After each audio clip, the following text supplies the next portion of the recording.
एक दिन आचार्य चाणक्य नदी किनारे बैठे थे और उनके साथ चंद्रगुप्त थे। चंद्रगुप्त ने पूछा कि क्या हर बात दिल में रखना ठीक है। चाणक्य ने मुस्कुराते हुए कहा कि यह संसार उन लोगों को सबसे ज्यादा तोड़ता है जो दिल साफ रखते हैं पर जुबान ढीली। उन्होंने समझाया कि जैसे तिजोरी में धन सुरक्षित रहता है वैसे ही कुछ बातें दिल में रखना समझदारी है। एक घर परिवार की समस्याएं। चाणक्य के अनुसार अपने घर की परेशानियां कभी बाहर वालों को नहीं बतानी चाहिए। जब आप घर की दरारें बाहर दिखाते हैं तो लोग उन्हें जोड़ने के बजाय और अधिक फाड़ने लगते हैं। बाहर की दुनिया घावों पर मरहम नहीं बल्कि नमक छिड़कती है। दो कमाई या धन का खुलासा। अपनी आमदनी या संपत्ति का बखान कभी किसी से न करे। धन जितना गुप्त होता है उतना ही सुरक्षित रहता है। इसे दिखाने से चोरों और जलने वालों की नजर आप पर पड़ती है और लोग आपकी मन की शांति छीन लेते हैं। 3 भविष्य की योजनाएं। जब तक कोई योजना पूरी न हो जाए उसे अपने मन के अंदर ही रखें। जो लोग अपनी योजनाओं की घोषणा पहले कर देते हैं वे अक्सर मंजिल तक नहीं पहुंच पाते। योजना की असली शक्ति उसकी चुप्पी में होती है। 4 अपनी कमजोरियां। जिस दिन आपने अपनी कमजोरी किसी और को बता दी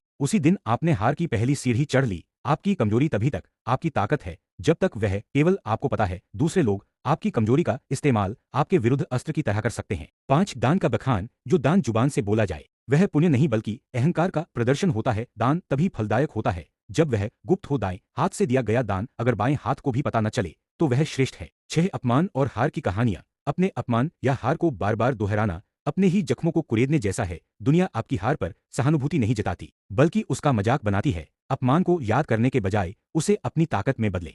7 अपनी भावनाएं। क्रोध, मोह, पीड़ा। जो व्यक्ति हर किसी के सामने अपना मन खोल देता है वह सबसे पहले टूटता है। अपनी भावनाओं को साझा करने पर लोग सहानुभूति नहीं बल्कि आपकी कमजोरी का फायदा उठाने की कोशिश करते हैं। भावनाएं धन की तरह होती हैं, उन्हें सहेज कर रखने में ही ताकत है। अंत में चाणक्य समझाते हैं कि भले ही रिश्तों में प्रेम हो लेकिन इन 7 बातों को गुप्त रखना ही बुद्धिमत्ता है और यही जीवन का सबसे बड़ा कवच है। अगर आपको ये बातें प्रेरणादायक लगी तो वीडियो को लाइक करें और ऐसी ही और वीडियोस के लिए पीसी गेमर को सब्सक्राइब जरूर करें। जय श्री कृष्ण।